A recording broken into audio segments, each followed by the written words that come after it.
দাদা সৎ হবেন না, সৎ হওয়া খুব ভয়ের কাজ, মুরগি হয়ে যাবেন। মাথা উঁচু করে যখন যাচ্ছে, সাইকেল নিয়েই যাচ্ছে, হয়তো ধুতি পরে সাইকেল চালাচ্ছে কিন্তু মাথা উঁচু করে, কিন্তু চোর চোর বলে গাড়িতে মাথা নিচু করে বসে থাকছে না, তাকে কখন ধরে নিয়ে যাবে। এই যে অনেস্টি, তাই ঠাকুর এক জায়গায় বলছেন honesty is the best policy. যে যেমনই হোক না কেন ওই ফাঁদে ধরা পড়বেই পড়বে।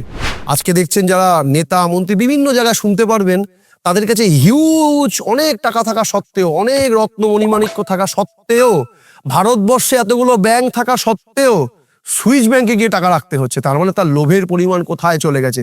প্রভু শ্রীরাম, শ্রীকৃষ্ণ, ভগবান বুদ্ধ, প্রভু যিশু, মোহাম্মদ, শ্রী চৈতন্য, শ্রীরামকৃষ্ণ, শ্রী শ্রী ঠাকুর অনুকূল চন্দ্র, ভারতের সনাতন আর্য সংস্কৃতির মেলবন্ধন একই প্ল্যাটফর্মে, একই সাথে। আপনাদের হাতের মুঠোয় নিয়ে এসেছে কল্কি অবতার অ্যাপ। শিক্ষা, অনুপ্রেরণা আর আধ্যাত্মিক বিনোদনের এক অনন্য ভাণ্ডার। এখন 3টি ভাষায় উপলব্ধ: বাংলা, হিন্দি ও ইংরেজিতে। আজই ডাউনলোড করুন গুগল প্লে স্টোর থেকে সম্পূর্ণ বিনামূল্যে। লিংক পাবেন ভিডিওর ডেসক্রিপশন ও পিন কমেন্টে।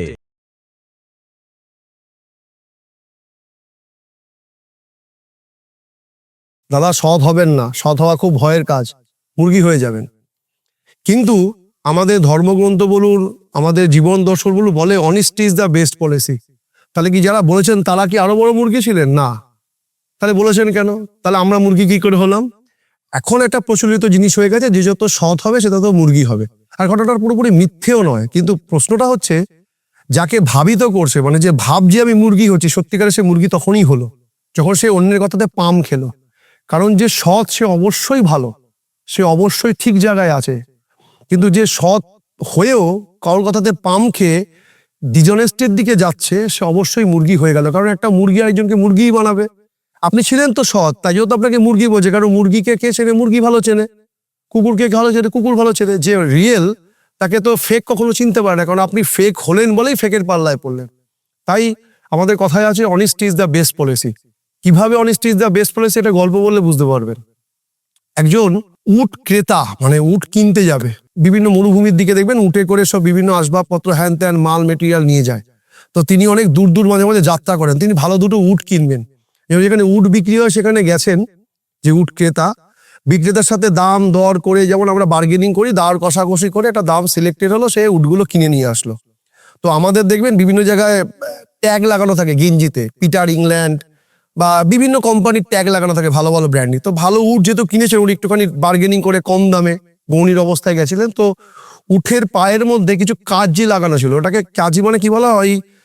একটা দড়ির মধ্যে করে না কিছু ট্যাগের মতন কিছু লাগানো থাকে, কাপড় দিয়ে বাঁধা থাকে, ওটাকে কাজি বলা হয়। তো উনি কিনে নিয়েছেন দুটো। তো যে মালিক যে কিনে নিয়ে এসছে, উটটা রাখার পরে বাড়িতে, তো তার ভৃত্য মানে যে চাকর বাড়িতে কাজ করে, তাকে বললো এই যা উটের গা থেকে এগুলো সব খুলে পুলে ওকে একটুখানি খাবার দাবার দে। তো তো ভৃত্য খুলতে গেল, খুলে টুলে নিয়ে আসার পর দেখছি একটা ওর ভিতরে একটা মখমলের একটা ব্যাগ, মানে যেরকম ভাবে ওই পুটলি টাইপের হয় না, ওটাকে মখমল ব্যাগ বলা হয়, পুটলি টাইপের সুন্দর একটা ভেলভেট টাইপের একটা ব্যাগ। আর ব্যাগটাকে একটুখানি খুলেই হাত দিতেই ফট করে একদম ঝিলিক দিয়ে উঠে, যেন চোখে চাকমা দিয়ে উঠেছে, চোখে তাকাতে পারছে না, কারণ ওখানে দুটো মূল্যবান হিরে ছিল।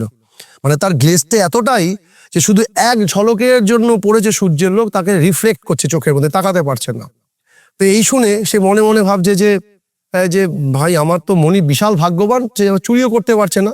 এই কারণে যেখানে মণি দেখতে চাইবে, কোথায় রাখবে, সে তো থাকে মনিবের কাছেই। তখন ভৃত্য মনিবের চিল্লি উঠছে, মালিক মালিক মালিক মালিক, এরকম করে চিল্লি উঠছে। তো তাড়াতাড়ি করে দৌড়ে এসে কিছু হলো, বলছে আপনি খুব ভাগ্যবান, দেখুন এই উটের মধ্যেই মখমল ব্যাগটা পেলাম, আর এর মধ্যে দুটো মহামূল্যবান রত্ন। তো মালিক তুলে দেখলেন যে এটা হিরে, খুব ভালো কোয়ালিটির হিরে, যেগুলো প্রচুর দাম। তো উনি ঠিক করলেন যে আমি তো উট কিনতে গেছি এবং উটটা যথাযথভাবে দাম দর করে বার্গেনিং করে ঠিক দামই আমি কিনেছি, এটা তো আমার নয়, আমি এটা ফেরত দিয়ে দেবো। তখন ভৃত্য বলছে, মালিক এটা আপনার ভাগ্যে ছিল বলেই ভগবান আপনাকে দিয়ে উটের মাধ্যমে পাঠিয়েছে, আপনাকে দিয়েছে, আপনি বোকার মতো করে দেবে। এবার মালিক বলছে চুপ কর বেটা, তোরা তো লোভ কিসের? ভৃত্যকে বলছে। ভৃত্য মনে মনে ভাবছে এ কি বোকা, হাতের লক্ষ্মী পায়ে ঠেলে, ভগবান দিয়েছে তা না করে উনি আবার ফেরত দিতে যাবে, বলছে না আমি আজকেই ফেরত দেবো। তো ভৃত্যের কথা না শুনে সে ফেরত দিতে গেছে যার কাছ থেকে উট কিনেছে। উট কিনেছে তাকে যে ফেরত দিতে গেছে, সে তাকে দেখে খুব খুশি হলো যে বাবা এখনকার দিনে এখন এরকম অনেক মানুষ আছে যে আমি হিরেটা ভুল করে ওখানে রেখেছিলাম, উনি ফেরত দিতে এসছেন। তো দিতে এসছেন, তার মধ্যে হিরে ছিল অনেকগুলো, তার মধ্যে দুটো তুলেছিল যেহেতু, তো অনেকগুলো হিরে ছিল। তো উনি বলছেন যে আপনি একটা কাজ করুন, আপনি আপনি অনেস্ট মানুষ, এরকম মানুষ পাওয়া যায় না, আপনার এই ব্যাগ থেকে যে কোনো আপনার যেটা ভালো লাগে আপনি সেই হিরেটা তুলে নিন। তখন উনি, যিনি ক্রেতা ছিলেন, তিনি বলছেন না আমি নেব না, কারণ আমি আপনার কাছ থেকে উটটা যথোপযুক্ত দামে কিনেছি, বার্গেনিং করে কিনেছি এবং ঠিক কিনতে পেরেছি, আমার উটই দরকার ছিল, আমার অন্য কিছু দরকার নেই, আমি নেব না। তখন তাও জোরাজোরি করছে, না না না বুঝতে পেরেছি, আপনি তো নিতে চাইছেন না, আমি আপনাকে দিচ্ছি ভালোবেসে আপনার উপহার। বলছে না না আমার উপহার দরকার নেই। বলছে এবার উট বিক্রেতা যিনি ছিলেন তিনি এবার বলছে আপনাকে তো আমি দিচ্ছি মশাই, আরে আপনি তো মহা বোকা, আপনাকে তো আমি দিতে চাইছি, আপনি নেবেন না কেন? উট বিক্রেতা বলছে আমি আমার পুরস্কার যা রাখার, দুটো পুরস্কার রেখেই আপনাকে আমি দিচ্ছি। তখন যে উট বিক্রেতা সে রেগে গেছে, ভাবছে যে তাহলে চুরি করে মানে রেখে দিয়ে তারপর আমাকে দিতে এসে দেখাচ্ছে আমি অনেস্ট খুব, আবার এখান থেকে ধান্দা করবে। এবার সে হন্তদন্ত হয়ে ব্যাগটা খুলে দেখছে যতগুলো হিরে তার ছিল, সে তো আগে থেকে রিকল করতে পারছে, আগে ভেবে রেখেছিল যে কতগুলো হিরে ছিল। খুলে দেখছে যে যতগুলো হিরে ছিল ততগুলো হিরে আছে, তাহলে তিনি কোন দুটো মহামূল্যবান রত্ন বাড়িতে রেখে এসছেন। এবার তখন বলছে আচ্ছা মশাই আপনি তো আমাকে সব রত্নই ফেরত দিচ্ছেন, এখানে তো কোনো রত্নই বাকি নেই, আপনি আমার যা ছিল তাই আছে, আপনি কোন দুটো রত্ন রেখেছেন? তখন যিনি উট ক্রেতা তিনি তখন তাকে বলছেন আমি দুটো মহামূল্যবান রত্নই বাড়িতে রেখেছি, সেই দুটো রত্ন কি জানেন? একটা হচ্ছে আত্মসম্মান আর একটা হচ্ছে সততা, যেটা নিয়ে আমি আজীবনকাল ভালোভাবে জীবনযাপন করতে পারবো। কিন্তু যদি আমি এটা নিই তাহলে আমার আত্মসম্মান এবং সততাতে আঘাত হবে এবং আমার লোভ বৃদ্ধি পাবে, তাতে আমি বিনষ্ট হতে পারি। আমাদের জীবনে অনেক সৎ মানুষ আছেন, এখনো যে নেই তা বলা যাবে না, কিন্তু এই সৎ মানুষগুলোকে ওই যে কিছু কিছু মুরগি বানিয়ে দেওয়ার টেন্ডেন্সি করে, এরা ওই সৎ মানুষগুলোকে ওই লোভে পড়ে মুরগি হয়। এই যে উট ক্রেতা ছিলেন সেই মানুষটি কিন্তু ওনার প্রভাবে পড়ে নিজে কিন্তু লোভের বশবর্তী করলেন না, নিজের আত্মসম্মান বজায় রাখলেন এবং সততাকে বজায় রাখলেন।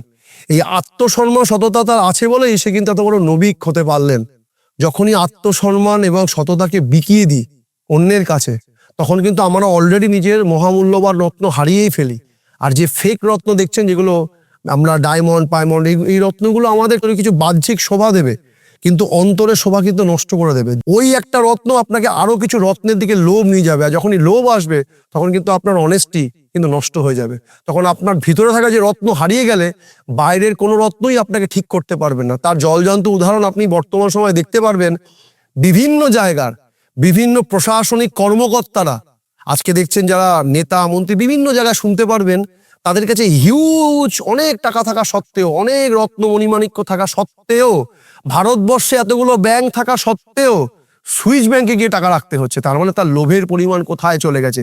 এই যে ডিসঅনেস্টি তৈরি হলো সাংবিধানিক প্রধানদের উচ্চ স্তরের মানুষের মধ্যে, আজকে কিন্তু আমাদের জায়গাগুলো অধপতিত হলো শুধুমাত্র ডিসঅনেস্টির জন্য। সততাও নেই, আত্মসম্মানও নেই, কারণ ধরা পড়ছে তো, জেলে যাচ্ছে, এই হচ্ছে ও হচ্ছে, আত্মসম্মান বোধ হারিয়ে যাচ্ছে। তাই যারা অনেস্ট তাদের আর জানা থাকুক, তাদের হয়তো অনেক অর্থ নেই, অনেক কিছু নেই, কিন্তু আত্মসম্মান বোধটুকু আছে। আজও দেখবেন অনেক জায়গার মানুষ নিতে চায় না এই আত্মসম্মান বোধের জন্য, সততার জন্য। এবং এদের জীবনযাপন আপনি যদি দেখেন, এটা কিন্তু আনন্দেই আছে।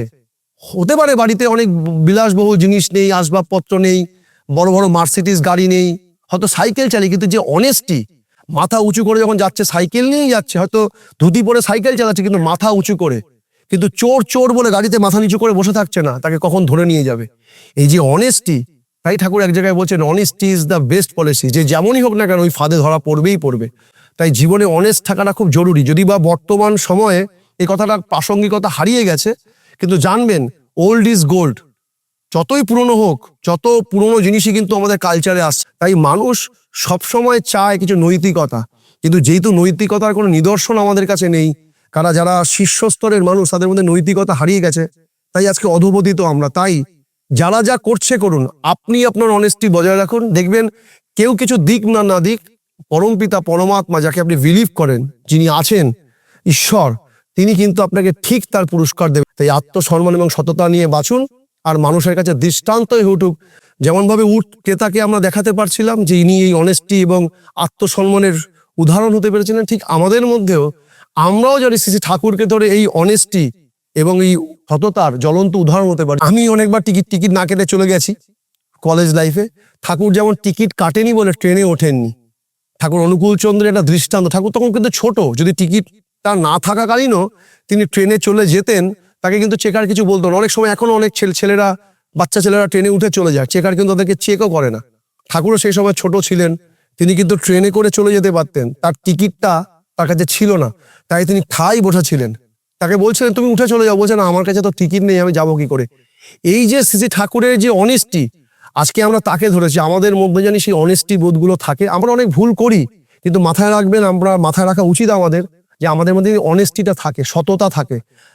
আমাদের শেষে দিনের অন্তে যখন আমরা শুতে যাই, আমরা জানি এইটা নিয়ে গর্ববোধ করে শুতে পারি, আমার আত্মসম্মান বোধ এবং সততা আছে, আমি অনেস্ট।